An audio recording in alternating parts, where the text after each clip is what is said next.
उन दिनों 7वीं में पढ़ती थी। जिंदगी के इसरारो रमूज से नावाकिफ थी। हमारे घरेलू हालात ज्यादा अच्छे ना थे।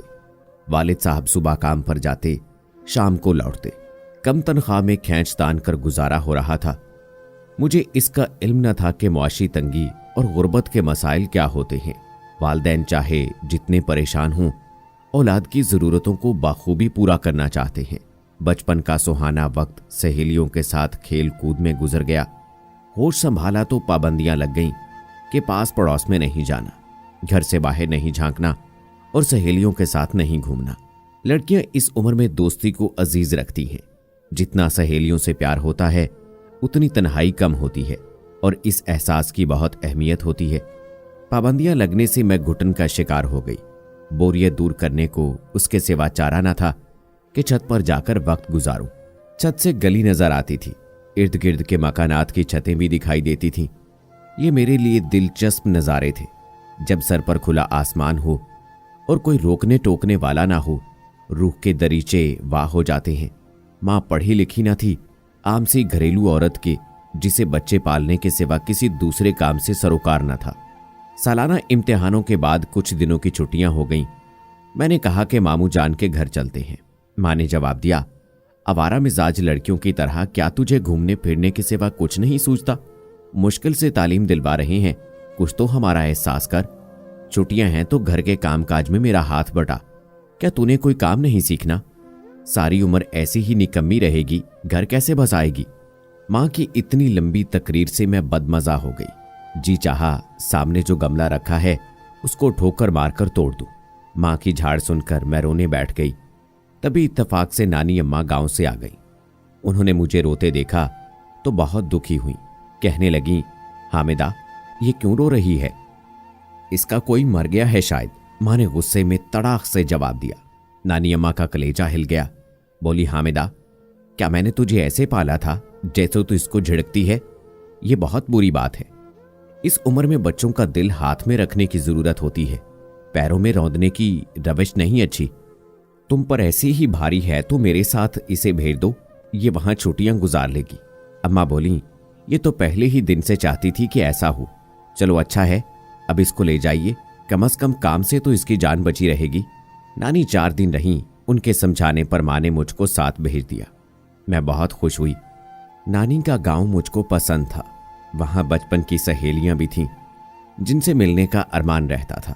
अनीला, निमरा और सबा से मेरी बचपन से दोस्ती थी। दूसरी क्लास में थी। उन दिनों हम कुछ अरसा गांव में नानी के घर रहे थे। बाद में अब्बू की नौकरी लाहौर में लग गई तो हम लोग शहर आ गए। निमरा की गली में एक लड़का रहता था जिसका नाम नौमान था। वो भी बचपन में हमारे साथ खेला करता था। जब बेधड़क घरों में आना जाना हो तो लोग अपनों जैसे ही लगते हैं। गांव आते ही मैंने निमरा का पूछा। उसे भी पता चल गया कि मैं आ गई हूं। वो उसी वक्त दौड़ी आई और मुझे अपने साथ घर ले गई। बचपन की संगत भी क्या कमाल शय है। साथ बीते हुए दिन बहुत खूबसूरत होते हैं। जिंदगी भर इस सुनहरे दिनों की याद दिल से नहीं जाती। निमरा को देखते ही बचपन की यादें जेहन में तूफान उठाने लगी। जी चाहा के खेतों में निकल जाएं, लंबी पगडंडियों पर दौड़ें और नहर में पत्थर फेंकें, छींटे उड़ाएं। मामू जान का डरना होता तो मैं उसी वक्त खुली फिजा में दौड़ लगा देती। बातों बातों में सबा और सायरा के बारे में पूछा। निमरा ने बताया कि सबा की शादी हो गई है और सायरा पढ़ रही है। उनसे मिलने को भी जी बेकरार था। नानी अम्मा से इजाजत लेकर मैं निमरा के घर आ गई। जो ही हम घर के अंदर जाने लगे, सामने से नौमान आता दिखाई दिया। वो अब काफी बड़ा और लंबा हो गया था। यहाँ की फिजा में यूं भी लड़के खुश शक्ल, सेहतमंद और लंबे चौड़े हो जाते हैं। खालिस दूध, मक्खन, असली गंदम का आटा और देसी अंडे, मुर्गियां, अच्छी खुराक, खुली साफ सुथरी आबो हवा। वाह, क्या आइडियल जिंदगी होती है देहात की भी। शहर में अच्छे स्कूल कॉलेज थे, रोजगार के बेहतर मौके थे, तभी लोग देहात की जिंदगी छोड़कर इधर आ बसते थे। जितना सुकून यहां था, कोई ऐसी पुरसुकून जगह छोड़कर जाना पसंद करता है। मेरे बचपन की यादें कदम कदम पर बिखरी हुई थीं और इन्हीं यादों में एक नौमान भी था। वो अब ज्यादा खूबसूरत हो गया था। 17 साल का खूबरू नौजवान, जिससे मेरी उम्र की लड़कियां हिजाब करती थीं, लेकिन मुझे हिजाब महसूस न हुआ कि बचपन की पहचान थी। बेइख्तियार मुंह से निकला, नौमान कैसे हो? अनजान बनकर जा रहे हो, बात भी नहीं करते? वो मुस्कुरा दिया, सलाम किया और करीब आकर बोला, शंगरी तुम आई हो? मेरा नाम शाहीना था, लेकिन प्यार से वो मुझको शंगरी मिस्री कहता था, जिसका मतलब था साफ सुथरी मिस्री की डली। क्योंकि मिस्री मीठी होती है और उसके नाम में इसका बेपनाह प्यार छुपा था, जिसका मुझे अंदाजा न था।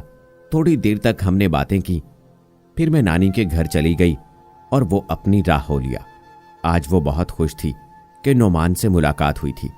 उसने बताया कि मैट्रिक पास कर लिया है, अब शहर के कॉलेज में दाखिला लेना है। उसका इरादा डेंटल सर्जन बनने का था। जिसके आदर्श ऊंचे हों उसको मुस्तकबिल में आला मकाम मिल ही जाता है, बशर्त यह कि राह से न भटके और इंसान अपने अज़ाइम की तकमील में दिल जमी से लगा रहे। मगर लड़कपन की उम्र में बहकने का अंदेशा भी भरपूर होता है। नुमान से मुलाकात के बाद उसी शाम छत पर चढ़ी तो वो भी अपने घर की छत पर मौजूद था। मुझको देखकर खुश हो गया, कहने लगा, सोच ही रहा था ऐ काश तुम छत पर आ जाओ। खुदा ने सुन ली, अब एक और मुराद मांगने को दिल चाह रहा है। वो क्या? मेरे सवाल के जवाब में बोला कि तुम हमेशा के लिए मुझे मिल जाओ। मैं शर्मा गई। उस लम्हे एहसास हुआ कि अब मैं बड़ी हो गई हूं, मुझको इस तरह लड़कों से बात ना करनी चाहिए। ताहम उसका प्यार से बुलाना मुझे बुरा ना लगा। इस बात का किसी से जिक्र न किया और बात दिल में रख ली। निम्रा की दोस्ती नौमान की बहनों से थी, वो रोज वहां जाती थी। एक दिन मुझे भी ले गई। इसके बाद मैं रोज वहां जाने लगी। उसकी बहनें राफिया और सादिया, जो मेरी बहुत आओ भगत करती थीं, खुश होकर मिलती थीं। सच बात यह है कि वो मेरे दिल में अपने भाई की मोहब्बत को जागुज़िं करने की कोशिश में लगी हुई थी। नौमान की बहनें हम दोनों की मुलाकात का बंदोबस्त करती कि हम आपस में बात कर सके। उनकी ख्वाहिश थी एक शहरी लड़की जो पढ़ी लिखी हो उनकी भाभी बने।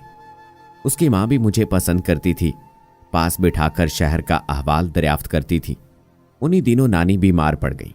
मामानी बच्चों की परवरिश में मसरूफ होती, नानी की देखभाल मैं करती। तब उन्होंने अम्मी को कहा कि इसे मेरे पास छोड़ दो, गांव में भी 8वीं तक स्कूल है, ये यहां पढ़ लेगी। मां की बीमारी की वजह से अम्मी ने मुझे गांव में छोड़ दिया। मैंने मिडिल गर्ल्स स्कूल में दाखिला ले लिया और मुस्तकिल मामू के घर रहाइश इख्तियार कर ली। मामू की सरकारी नौकरी थी, वो दफ्तर चले जाते, नानी सो जाती और ममानी घर के काम में मसरूफ हो जाती। मैं स्कूल से आकर खाना खाती और नौमान से मुलाकात करने छत पर चली जाती। घर की छतें मिली हों तो मुंडेर फलांग कर मुत्तसिल छत पर पहुंच जाना कोई मसला नहीं था। एक दोपहर जबकि सब सो रहे थे और गर्मियों के दिन थे, मैं छत पर गई। दिल को दिल से राह होती है, वहां नौमान भी मौजूद था। बातों बातों में वो छत फलांग कर हमारी जानिब आ गया, क्योंकि उधर कमरा बना हुआ था और उनकी छत पर भरी दोपहर की धूप फैली हुई थी। हम दोनों कमरे में बैठकर आहिस्ता आहिस्ता बातें करने लगे। फिर पता न चला कब जुबान गुंग हो गई और सिर्फ एहसास बाकी रह गया। होश आया तो कारवाने एहतियात गुजर चुका था और दुख से मैं रो रही थी। वो माफी मांग रहा था, कह रहा था कि तुम फिक्र मत करो, मैं कल ही अपनी वालदा को तुम्हारी नानी के पास रिश्ते के लिए भेज रहा हूं। उसने सही कहा था। अगले रोज नुमान की वालदा मेरा रिश्ता मांगने आ गई। नानी अम्मी ने कहा कि मेरी नवासी अपने वालदैन की मलकियत है, रिश्ते के बारे में राय दे सकती हूं, लेकिन मैं खुद इसका रिश्ता तय करने का इख्तियार नहीं रखती। अपने दामाद और बेटी से बात करूंगी, फिर आपको जवाब दूंगी। इस दौरान नौमान का दाखिला शहर के कॉलेज में हो गया और वो FSC करने चला गया। 1 माह बाद ही पता चल गया कि मैं मुश्किलात में घिर चुकी हूं। अब किससे अपनी मुश्किल कहती? नानी के पास भी मेरे मसले का कोई हल नहीं था, मगर कहे बिना चारा ना था। कहना चाहा, जुबान ने साथ ना दिया। अम्मी आ गई, मेरी जान पर बन गई। नानी ने अम्मी से कहा कि नौमान की वालदा शाहीना का रिश्ता मांग रही है। वो बोली कि यह मुमकिन नहीं है, इसके वालिद ना मानेंगे। अब इसकी उम्र ही कितनी है, सिर्फ 16 बरस। अभी से शादी की क्या पड़ी है? गर्ज उम्मीद के चराग गुल करके वो वापस चली गई। 1 माह बाद नौमान आया। मैंने उसको अपनी मुश्किल बताकर कहा कि वालदैन को मेरे वालदैन के पास लाहौर भेजो, साथ अपनी वालदा को भी बता दो कि मैं मुश्किल में हूं, वो ताखीर ना करें वरना मेरी मौत वाक़ई हो सकती है। नौमान की अम्मी लाहौर आकर रिश्ता मांगने पर राजी नहीं थी, मगर जब पता चला कि उनके बेटे की वजह से मेरी जान पर बनी है तो उन्होंने ताखीर से काम लेना गैर ज़रूरी समझा और लाहौर आकर अम्मी अब्बू से दस्ते सवाल दराज किया। अब्बू ने उन लोगों को देहाती कहकर नखुवत से रिश्ता ठुकरा दिया।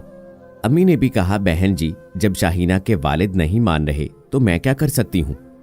उन्होंने काफी मिन्नत समाजत की, मगर अम्मी अब्बू के इनकार को इकरार में न बदल सके। उस रोज मैं कमरे में बैठी दुआ कर रही थी कि मेरे वालिदैन मान जाएं, क्योंकि यह मेरी मोहब्बत का मामला न था, जिंदगी और मौत का सवाल था। ताहम क्या हो सकता था? वालिदैन को असल सूरत हाल की खबर होती तो शायद मान जाते या मौत के घाट उतार देते। खौफ से कांप उठी, तरह तरह के वसवसे सताने लगे। नानी साथ आई थीं। जब वो लोग नाउम्मीद होकर चले गए तो मैं नानी के गले लगकर फूट फूट कर रोई। मगर क्या कर लेती वो? मुझसे प्यार करती थी। असल सूरत हाल से वो भी ला इल्म थी। सिवाय नोमान और इसकी वालदा के मैंने किसी को इस खौफनाक राज से आगाह नहीं किया था। एक नई जिंदगी मेरे वजूद में परवरिश पा रही थी और जमाना इस खौफनाक राज से बेखबर था। लेकिन जल्द ही ये राज राज ना रहेगा, ये सोचकर मेरे औसान खता हो रहे थे। जल्द ही कुदरती तौर पर सब जान जाएंगे कि मैं मुजरिम हूं, ये सोचकर झुरझुरी आ जाती थी। नानी फिर भी तहम्मुल वाली थी। अम्मी तो पर का कव्वा और बात का बतंगड़ बनाने की माहिर थी, जबकि राई का पहाड़ बनाने की जरूरत न थी। यहां पहाड़ मौजूद था जो मेरे सर पर गिरने वाला था। नानी के साथ चली आई। वक्त गुजरता जा रहा है। एक बार फिर छत पर जाकर नुमान से कहा कि जो चाहे हो, तुम्हारे वालिदैन को रिश्ता मांगना चाहिए। एक बार तुम्हें 100 बार, जब तक मेरे वालिदैन हाँ नहीं कर देते। उनके घर में खिचड़ी पकी। अब की नुमान की अम्मी ने अपने शौहर को बताया कि ये मामला है, दोनों खानदानों की इज्जत पर बनी हुई है। उन लोगों को पता नहीं है, हमको पता है, लिहाजा दोबारा उनके पास चलो। इस दफा लालच दो कि हम शाहीना के नाम ज़रई ज़मीन कर देंगे। जितना कहोगे जेवर चढ़ा लेंगे। जो शर्त चाहो मनवा लो, मगर रिश्ते से इनकार ना करो। अम्मी अब्बू के पास वो फिर आए, बहुत गिड़गड़ाए। खाला जी ने अपना दुपट्टा अम्मी के पांव पर रख दिया कि आप ये रिश्ता दे दें। खाला जी के शौहर ने अब्बू के पांव छूकर कहा, हम पर एहसान कर दो, कभी ये एहसान ना भूलेंगे। मेरे वालिदैन टस से मस ना हुए, बल्कि हकारत से उन्हें ठुकरा दिया। ये खबर न थी कि घर के अंदर उनकी इज्जत की दुश्मन, उनकी बेटी एक जहरीले सांप की माने छुपी बैठी है। बम, ऐसी कोई बला फटने को है। बेइज्जत होकर वो लोग लौट आए जो मेरे वालिदैन की इज्जत बचाना चाहते थे। नुमान ने कहा, अब क्या करें? तुम्हारे वालिदैन तो किसी सूरत मानते नहीं। बेहतर है कि उनको सूरत हाल से आगाह कर दो, शायद मान जाएं। हरगिज नहीं, वो मुझे मार देंगे मगर तुमसे रिश्ता ना करेंगे। उल्टा तुम मुसीबत में फंस जाओगे, क्योंकि वो माली लिहाज से कम हैसियत सही जात पात पर यकीन रखने वाले थे और नुमान को अपनी जात से कमतर कहते थे। नुमान अपने जज्बों में सच्चा था। वो अपनी गलती पर नादिम था और मुझे बेसहारा छोड़ना ना चाहता था। अब हम दोनों के पास कोर्ट मैरिज के अलावा कोई रास्ता ना था। ताहम उसके वालिदैन शशोपंज में थे, चाहते थे कि यह मसला इज्जत से हल हो। जब उनकी कुछ समझ में ना आया तो उन्होंने गांव के कुछ मुअज़्ज़िज़ीन की मिन्नत की कि साथ चलें और रिश्ता करवाएं। वो लोग अब्बू को भी जानते थे, क्योंकि बुनियादी तौर पर हम भी इसी गांव के रहने वाले थे। जब इतने सारे लोग रिश्ते के लिए आए तो अब्बू सोच में पड़ गए। कहा कि आप सब लोग ही ये चाहते हैं कि मेरी बेटी इन देहातियों को दूं। आखिर ऐसी क्या बात है? बात किसी के मुंह से क्या निकलती जब कोई वो बात जानता ही ना था जो नुमान, उसके वालिदैन और मुझे मालूम थी। बहरहाल उन बुजुर्गों ने अब्बू की मिन्नत की तो कहने लगे, ठीक है, इस शर्त पर बेटी नुमान को दूंगा, ये डेंटल सर्जन बनकर दिखाए। ये तो जुए शेर लाने वाली बात थी। ना 9 मन तेल होगा और ना राधा नाचेगी। अब क्या करें? हमने मौत के मुंह में जाने से बचने के लिए दूसरा रास्ता इख्तियार किया कि कोर्ट मैरिज कर लेते हैं। कोर्ट मैरिज के लिए शहर जाना लाजमी था। नुमान के वालिद ने कहा कि नानी से कहकर वालिद के घर शहर चली जाए, वहां से हम शाहीना को कोर्ट ले जाएंगे। गांव से साथ ले जाना महाल है। मैंने नानी से इसरार शुरू कर दिया कि शहर जाना है।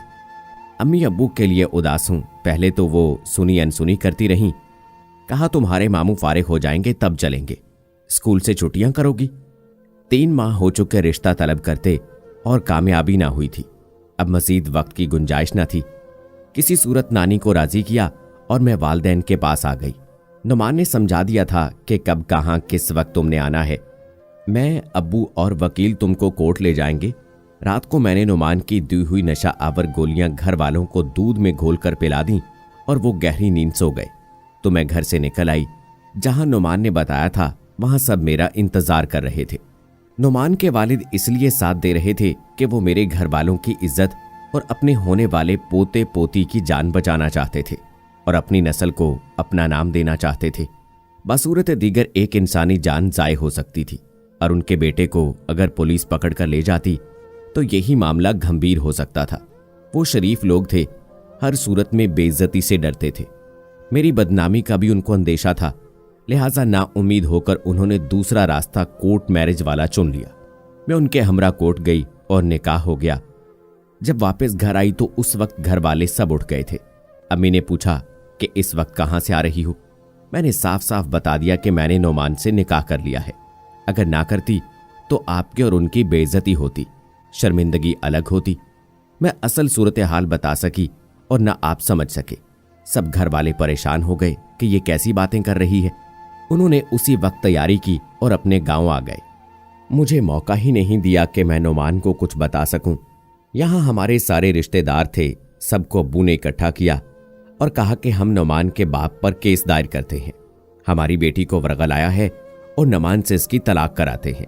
दादा दादी, चचा, मामू, नानी सभी साथ गए। उन्होंने जब तलाक की बात की तो नुमान के वालिद ने कहा कि ऐसी बात ना करें, क्योंकि ऐसी सूरत में तलाक नहीं होती जब तक कि विलादत का मरहला ना आ जाए। आपकी बेटी जिस मुश्किल में है आपको नहीं पता, लेकिन हमको मालूम है, इसलिए इज्जत से रिश्ता चाहते थे। आपने नहीं दिया, हमने मजबूर होकर कोर्ट मैरिज की। अब भी वक्त है, इससे पहले कि बात फैले और बदनामी हो। इज्जत से रुखसती दे दे। वालिद और चचा सख्त बरहम थे। कहने लगे, रुखसती की बात करते हो? हम तुम्हारे बदकिरदार बेटे और अपनी बदचलन लड़की को एक साथ जहन्नम रसीद करेंगे। काश हम बंदूक साथ ले आते। कुछ बुजुर्ग दरमियान में आ गए। वो लोग घर आ गए। मुझे अंदाजा था कि मेरी खैर नहीं। जब उनके आने की चाप सुनी, मैंने खिड़की खोली और चचा के घर से होती दूसरी तरफ निकल गई और दौड़कर नुमान के घर पहुंच गई। इतने में नुमान पुलिस को लेकर आ गया था कि मेरे घर वालों के तेवर भांप चुका था। उसने कहा, चलो मेरे साथ। मेरे ससुर और नुमान के हमरा मैं पुलिस की गाड़ी में बैठ गई। नुमान के बड़े चचा खुद पुलिस में थे। वो हमको महफूज जगह ले आए और मेरे बयान दोबारा कराए। मैंने यही बयान दिया कि मर्जी से निकाह किया है और अपने शौहर के साथ रहना चाहती हूँ। वालिद और भाई बहुत गुस्से में थे, मगर मजिस्ट्रेट के सामने बोल ना सके। नुमान के साथ कराची आ गई और दोबारा लौटकर गांव ना गई। अब मैं अपने घर में खुशो खुरम हूं, जिंदगी अच्छी गुजर रही है। जिस इंसानी जान को बचाने की खातिर इतना बड़ा कदम उठाया था, वो मेरा बेटा 14 बरस का हो चुका है, मगर उसने कभी ननियाल की सूरत नहीं देखी, क्योंकि मेरा मैके से ताल्लुक उसी रोज खत्म हो गया था जब मैंने मजिस्ट्रेट के रूबरू बयान दिया था। वालदैन को छोड़कर शौहर के साथ चली गई थी। जानती हूं कि हमसे गलती हुई, जो कुछ हुआ गलत हुआ। सब कुछ कम उम्री और नादानी में हुआ।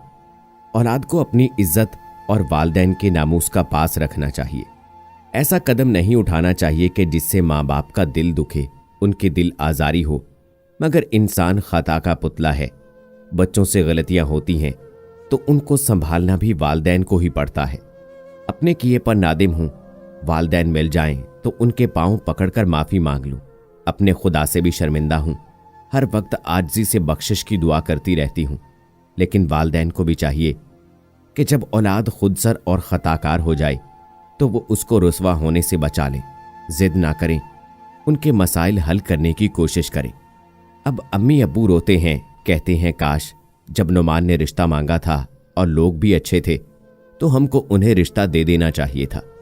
खानदान और गांव भर में इतनी बदनामी तो ना होती। अब बाकी बहनों का मुस्तकबिल तारीख है। गांव वाले कहते हैं ये भी इसी की बहनें हैं। दादा और चचा भी सख्त पछताते हैं कि काश बात वक्त पर मान लेते, इतनी जिल्लत तो न उठाना पड़ती।